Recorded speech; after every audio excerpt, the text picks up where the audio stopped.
min Diallo Mamadou Mouhtar Diallo Mbappe Dia mi arta ley ɗo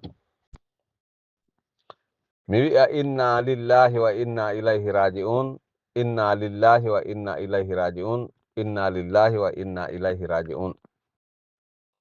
Yo Allah hinno yaafo Alhaji Ousmane Fatako, yo Allah honnadu Alhaji Ousmane Fatako aljanna,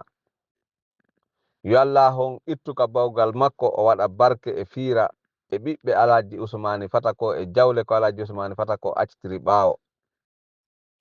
Yo Allah waɗu fiira e barke e kala men enen wondunoɓe Alhaji Ousmane Fatako ka kene e ka gundo.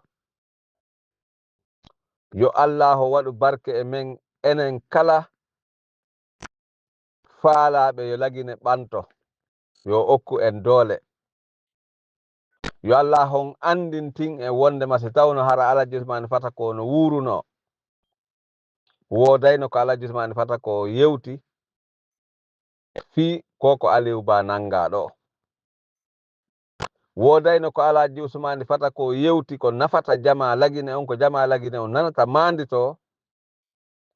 fi koko Mamadi Doumbouya woni trahide ɗo salo organisugol élection libre et transparence fi no wawiren heɓirde démocratie ka nder leydi men ɗo. Hande non ko hande non le 31 décembre 2024 ɗo ka tawata hara ñalande nde hewti Mamadi Doumbouya e clam mum on ko sarde kombaje ɓe naadi e nder lagine nokkel ɗin ɗi poppette majji fi hulɓingol jama on wara yimɓe ɓen nanga yimɓe ɓe wara nanga yimɓe ɓe letta nanga leader ɓe sonja fiituyo ɓe wonu kamɓe ka laamu tawata hara enen hedditiɓe ɓen fop koye wonu huluɓe deƴƴuɓe hara hay hunde ala ko bonnuɗen. Bonnuɓe ɓen ɗon koyoɓe wonu suusuɓe, bomɓe ɓen ɗon koyoɓe wonu darotoɓe ka yaas, moƴƴuɓe ɓen ɗon koyoɓe wonu ko maɓeteɓe ka nder cuuɗi. Joni hiɓe yahude ɓe naata ka nder cuuɗi me'en ɓe nanga ɓiɓɓe men ɓen ɓe naɓa ɓe ka nder kasoji ka police, ɓe ittina nene maɓɓe, baabe maɓɓe, bappa maɓɓe, musidɓe maɓɓe ɓen ɓe ittina ɓe jawle. Woɓɓe hara anda hay ko honto infran walata, ɓe nanga ɓiɓɓe makko ɗiɗo ma tato ɓe naɓa ɓe ɓe soka. On tigi ko honto wawata rewde rewta ha wawa heɓude mbuuɗi ko wawa yaltinde ɓen ɗon. Ɓe lando goto be 2 millions 3 millions 4 millions, ɓe lando goto be 2 millions 3 millions 4 millions. On yaafoto hari mi heɓi noddandu ko ɗum waɗi silefol ngol deƴƴiti seeɗa. Hande ka won ɗo pullo Fuuta on o waɗama wastai woni ko baali ma be'i ma na'i ma gerto ma ɗum geloɗi ko yeyete. Ko heddi wo ko ɓornugol yimɓe ɓen ɓoggi ɗum kadi lesey wattanali hakkil no wawi ka aroya. Ko heddi wo ko ɓornugol en ɓoggi, ɓornugol ɓiɓɓe men ɓen yimɓe men ɓen ɓoggi ɗowa ɓe naɓa ɓe ka marché yeeya wano Samori Touré waɗirayno noon yimɓe mum ɓe, ko ɗum ɗon tun heddi. Ko ɗum ɗon tun heddi fewno ɗo. Awa ɓe yi'oton ɗo, ɓe dundaranke ɓe yi'oton ɗo, ɓeɗo ɓe desidi ɓe hersinay mawɓe men ɓen e nder Fuuta. Mamadi Doumbouya e clamum on ɓe desidi ɓe hersinay mawɓe men ɓen e nder Fuuta, ɓe hersinay en e nder Fuuta, ɓe faala e raɗade e nder Fuuta, kono ɓe wawata.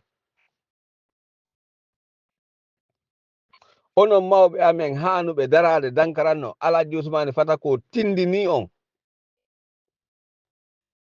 haalani on ko hanuɗo waɗude ko tamodirgol tamodiron waɗon jinke jokkere enɗan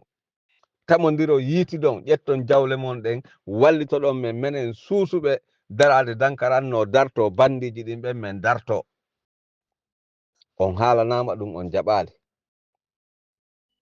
Si tawno hara nun hiɗe wonno déterminé, hara ɗe wonno yimɓe desiduɓe en hettay hoore men sasuwa laamoɗe lagine maɗum fecce lagine laamoɗe Fouta Diallo lan hetten indépendant wonen république de Fouta Diallo. Si tawno hara hiɗen desiduno ɗum ɗon onon mawɓe am ɓen si ɗon desinon ɗon par ce que Fouta Djalo ko kañum ɓuri janɗude e nder Lagine Konakiri ko Lagine ko Fouta Djalo jeeyi Lagine Konakiri ko maamiraɓe men ɓen ko mawɓe men ɓen liberi Lagine Konakiri e nder e juuɗe tubakoɓe ɓen ko mawɓe men ɓen wara fi yo Lagine wonu Lagine ko hedditi kon ko seeɗa mema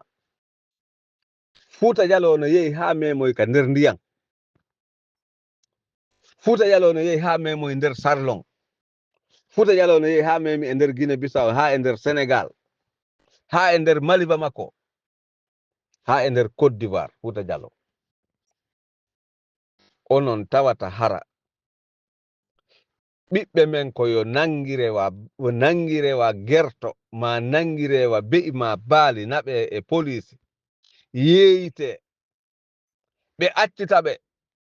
si ɓe accitiɓe ɓe yaha ɓe nangita ɓe kadi ɓe ara ɓe yeeyita ɓe kadi siko be'um ma ko baalum bete sa nangi sa soodi accitay wonanama awdi ma ɗum hirsa nafitora ko ɓe woni en e waɗde kon fewndo ɗo hay fewndo macca ngaku ɓaawo ɗo nu goɗɗo meeɗa ka waɗede sifa ko wonaɗen waɗede kon fewndo ɗo e nder Lagine Konakiri naata ka suuduma wiyola ɓeygu ma e yeeso ma wiyola ɓiɓɓe ma ɓen e yeeso ma nanga ɓiɓɓe ma ɓen naɓa ɓe nodda ma téléphone yetoma a jonnaylan hunde kaari wi'amo mi mara mbuuɗi fewndo ɗo o yetoma sa jonna Allah hunde kaari mi waɗete ko a sikkano a yoɓa e ɓuri ɗin ara lanca galle ma lanca cuuɗi ma lanca piiji ma ƴetta jawle ma naɓa ƴetta ɓiɓɓe ma naɓa yetoma de milliard a yoɓay sina ɗum hetta ɓiɓɓe ma ɓen tawa mawɓe ɓen no jooɗi halfinaɓe fi dandugol leñol ngol no jooɗi halfinaɓe fi hiwgol Fouta no jooɗi ɓe wowlata hay e hunde Allah no okki en no hiwiren ka me'en ɓe wallata en fi ka men hiwe kono ɓe wallay fi hiwgol Mamadi Doumbouya ɓe wallay gouvernement Mamadi on fi yo waru ɓiɓɓe maɓɓe ɓen hay sondu sa wi a nangay ɓiɗɗo mayro on ndu ɓantay gabitiɗi ndu hollama ko ɓurata ko ndu hollama ko doole ɓurɗandu kono wona wastay ndu anda ko wonɗa wadde kon ko bone nangugol ɓiɗɗo mayro on wara kono enen hay leeɓol en men minta joni ɓiɓɓe men ɓen no nangede ware felle ware violé e wowlata hanu ɓe wolde ɓe wowlata minen wonɓe wolde ɓe meɗen joga komin feetuɓe minen wonɓe wolde ɓe meɗen joga komin sular komin feetuɓe komin anda hay hunde ko ɗo asimeɗe wolde min susata yaade kamen ko ɗo asimeɗe wowlude kala ko arrivi gilandema janngo le 1er janvier 2024 2025 gilandema janngo le 1er janvier 2025 gilandema janngo e alarba 1er janvier 2025 hande e talata ko 31 décembre 2024 janngo ko le 1er e alarba janngo ko le 1er janvier 2025 gilandema janngo kala ko arrivi e nder Lagine Konakiri wayri menen gilandema janngo gilandema hande jemma si minuit yoni ngeng naati 1er janvier 2025 hande kadi min reconnaissa Mamadi Doumbouya ko président de la république min reconnissamo ko président transition min reconnissa gouvernement makko min reconnissata none kala ko fewjata fi mum min jaɓata min reconnissata haray no wayi wastay menen meɗen considéré wastay woni haray gouvernement ala e nder Lagine yeru ko ɓooyi wo ko ɓooyi Mamadi Doumbouya esta laamu ngu haray meɗen considéré gouvernement ala Lagine andon noon onon mawɓe Fouta ɓen on jaɓali immade waɗon ko Alhaji Ousmane Fata ko waɗno kon fewndo Alpha Condé ko wiwno ko ma 3e mandat onon coordination on on jaɓali nodde coordination ji ɗin tati yeeto ɗon Mamadi Doumbouya gonga onon almami ɓen on jaɓali noddutude Mamadi Doumbouya yeeto ɗon mo gonga onon mawɓe halfinaaɓe tabital pulaako ma halfinaaɓe coordination ma halfinaaɓe kalifa fuuta ma halfinaaɓe noone ko halfina on jaɓaali nodde Mamady Doumbouya yettoɗon mo gonga yo actu laamu ngu kono on noddoyay ñande goo woɓɓe yettoɗon ɓe yo ɓe yeeto Mamady Doumbouya yo o accitu laamu ngu woni yeeso kon ittay kumpa si on sikki men ñobbay juuɗe amen ɗen men deƴƴa on ɗayni hoore mon min andina on non min andina on min yaafantako on onon mawɓe ɓen ɓe jaɓali men defandude ɓen min yaafantako on ko wonɗon men e wadde ko muusi kon ɓeya kañum no defandude ɓiɓɓe mon ɓen onon hiɗon sali defandude ɓiɓɓe mon ɓen ɓeya kañum no aynude ɓiɓɓe mon ɓen onon hiɗon sali aynude ɓiɓɓe mon ɓen ɓeya kañum no hiwde ɓiɓɓe mon ɓen onon hiɗon sali hiwde ɓiɓɓe mon ɓen ɓeya kañum no anndi ɓiɓɓe mum ɓe nangatake violatake onon hiɗon accide ɓiɓɓe mon ɓe nangue violé piye ware onon on yiɗaɓe dandude onon mawɓe Fuuta ɓen somi wi non mawɓe Fuuta ɓen ko mawɓe Fuuta ñaamay ɓe ngeenaariji ɓen mi woni wi'ude wonɓe toranade Mamady Doumbouya e clan mum on fi yoɓe waɗu continuité yoɓe jooɗo ka jullere laamu ko fi ɓen mawɓe ɓe woni wowlude wona onon mawɓe moƴƴuɓe immotoɓe fi Allah e finlaaɗo jemma e ñalorma torano en Allah yo Allah jonnitu en hoore men yo Allah ɓantu fi men wona onon mi woni wolde fi mum ko waakalaje immotoɗe ƴetta kaamiluje jooɗo e julurde du'ano Mamady Doumbouya ma ɗum du'ano wonduɓe Mamady Doumbouya clan bandiji drogueur ji yeyayɗi drogue kono min andini on kilandema hande jemma 1er janvier on si naati hande jemma 2025 gilandema ɗo on anday on ukkodiri e yimɓe suusuɓe wakkiliɓe wakkilotoɓe kadi haa lagine liiba wona peeyi démocratie si ɗum woopi lagine fecce pecce waɗe leyɗe région kala région hoto Guinée on no wawi wonde leydi hoore mum région moyen Guinée on région Fuuta on no wawi wonande hoore mum région Guinée forestier no wawi wonande hoore mum région basse Guinée no wawi wonande hoore mum kono ɓuttu wonata lagine foddema Mamady Doumbouya no ka jullere ɓuttu wonata lagine hande kadi ɓuttu wonata lagine foddema Mamady Doumbouya no ka jullere sayɗi noon o darniray lagine cuɓal mi sikki ɗon andi onon julɓe ɓen fop hay hefe ay ɓe wona julɓe ɓen chrétien ɓe ɓen fop no reconisi seytane on iblisa juuliri cuɓal awa si Mamady Doumbouya no faala waɗay cuɓal galle hara neɗɗo be neɗɗo cuɓal no darna galle ma cuɓal be cuɓal no golla goɗɗum no waɗa goɗɗum min reconnaissata Mamady Doumbouya foddema o imma ka jullere min reconnaissata Mamady Doumbouya foddema o accitali laamu ngu minen min jaɓata kadi Mamady Doumbouya wona tranquille foddema accitali laamu ngu ɗum ko teddungal mo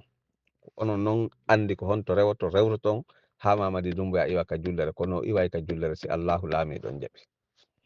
Diallo Mamadou Mouhtar Diallo Bappa Diamy jibinaɗo ka district Diamy sous préfecture Mali région administrative Labédou Labé Ɗeppere si Allahu laamiɗon jaɓi min wowlani on mi woltani ko yon ƴettu ko Alaji Ousmane Fata ko accuno ɗon fi dandugol Fuuta fi dandugol lagine bone on jaɓali wono on jaɓiray juuɗe ɗiɗi yo Allah hinno yaafo Alaji Ousmane Fata ko amin ya rabbi hande ɓiɗɗo lagine no faala Alaji Ousmane Fata ko so tawno hara no wureteno laabi ɗiɗi mo maayino si artayno hande min yahayno min artira Alaji Ousmane Fata ko so tawno mayɗo no artayno min yahayno min artira Alaji Ousmane Fata ko ɓe waɗana min ɓuri ko ɓe waɗuno kon fewndo Alpha Condé min yahayno min artira Alaji Saykou Yaya Bari ɓe waɗana min ɓuri ko ɓe waɗuno kon fewndo Alpha Condé min yahayno min artira ɓe min yahayno min artira Alaji Ousmane Fata ko e Alaji Saykou Yaya Bari ɓe darano men ka ɓe daranino men ɗon fewndo Alpha Condé ɓe andina Mamadi Doumbouya ko woni e wadde konko ko ella molanaɗo. hiɓe faala lancude Fuuta, hiɓe faala lancude Lagine. siɓe sikki kamɓe ɓe sikkude wonta ɓe bonna e Fuuta, Lagine daɗa. ɓe faamali. On faayi si Fuuta memama Lagine memama,